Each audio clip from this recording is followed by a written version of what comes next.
1997 година. Продължава отчаяно боеве за проход. Там е спечелено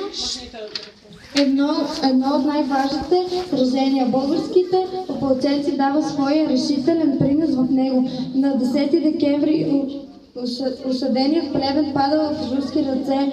Отрядът на генерал Гурко минава Балкан в условията на тежка зима и на 4 януари 1878 година освобождава София. Започва победеният марш на руските войски през Тракия към Одрин. В хода на войната българите навсякъде им оказват ценна помощ. Снабдяват ги с храна, грижат се за ранените, разузнават за руското командване, организират чети. В градчето Сан Стефано, близо до Цариград, на 3 март 1878 година Русия и Османската империя сключват предварителен мирен договор без съгласието на западните велики сили. Според него се създава автоматично българско княжество, което обхваща Мизия, Тракия и голяма част от Македония. Руско-турската война от 1877 до 1878 година увеличава усилията на българите за отхвърляне на османската власт. С победен край на политическата карта на Европа се появява нова държава, княжество България.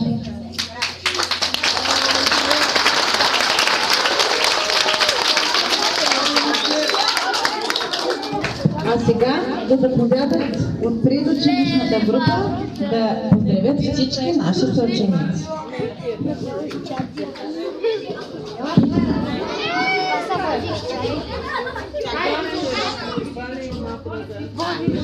Едно голямо слънце, топли и свети, да горе всяко слънце, дръвче, травичка, цвете, на двора с нас играе и смее се птича, за нас е просияе, защото ни обича.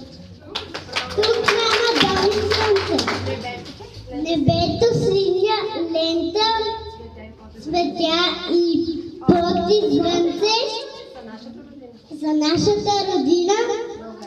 България аз пея, България аз си я сличам, защото я милея, защото обичам.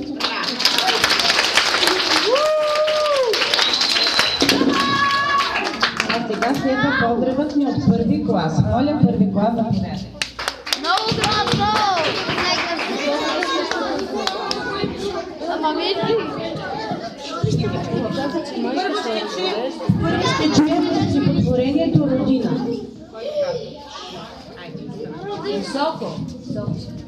Приказка чудна ме носи, пее край мене светът, тичат с крачета, боси всички над мене летят, блесна слънчева в радост, свой закрили пчели, пълнят гората с сладост, всичко в песен звъни, колко си скъпа родино ти си най-светия рай, в теб живея щастливо, в теб съм щастлива без край.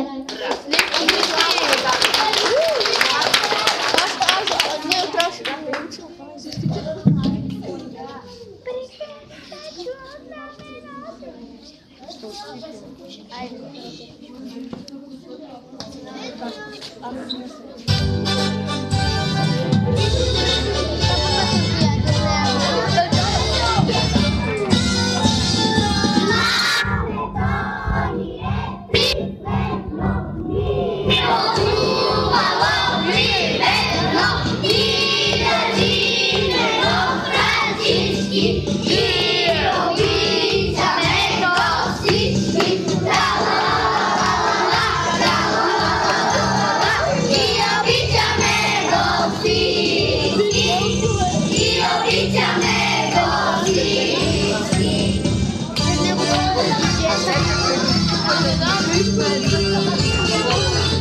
стихотворението Мартин.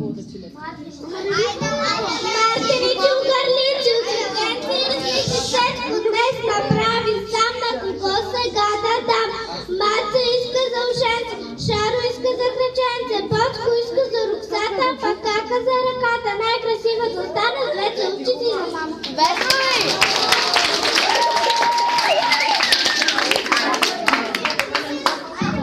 Браво на първи клас. Продължаваме нагоре. Лалка от втори клас да заповяда да рецитира нейното стихотворение. Трети март, чакам празник свята дата. Трети март, ден рожден на свободата. Трети март, в мир народът ни добрува. Трети март, в България празнува.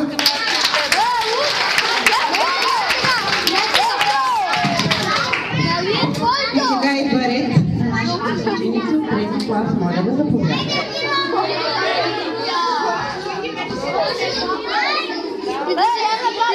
Чадието от трети клас, гледайте ги.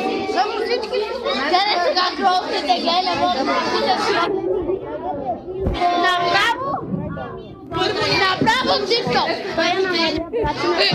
Стигнахме до тях вече, дайте малко. Те са поне. Райчо ще ги бие всички! Кое е това? Същинията поне. Кой се бихте му? Райчо! Ще ги бие всички, нали? Как ще ги бие всички? Да кажем карате. Райчо! Аз ти и Миро! Да ни погаеме! Карате малко!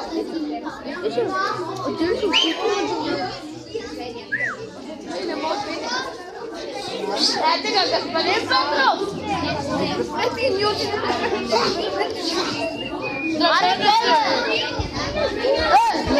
Назад! Две крачки назад!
Моли, дръпни си главата.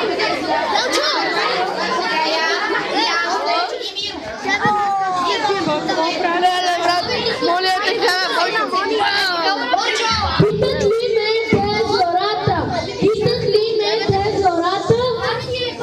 Не, обява за първи път. Питат ли ме те зората? Що най-любо на света? Само аз ще говоря. Те са бели Дунав лей. Дел изток Черно море са бунтува и след лей. Дел там де се възвишава горда стара планина. Де Марица ти бушава и Тракийска равнина. Давай, Миро! Миро! Там де днес почиват чрез земя. Там едната страшна име с лирибраните поля. България отрана мила земя, пълна светлини. Земята си така мила, моя поклон приеми.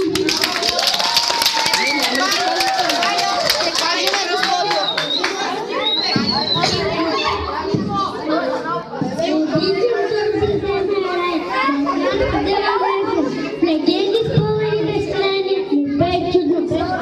Обичам другата земя, вековен лък, дето засмеква къщи и поля, издига връх небес. Обичам гъстите гори, те Божо. Вие сте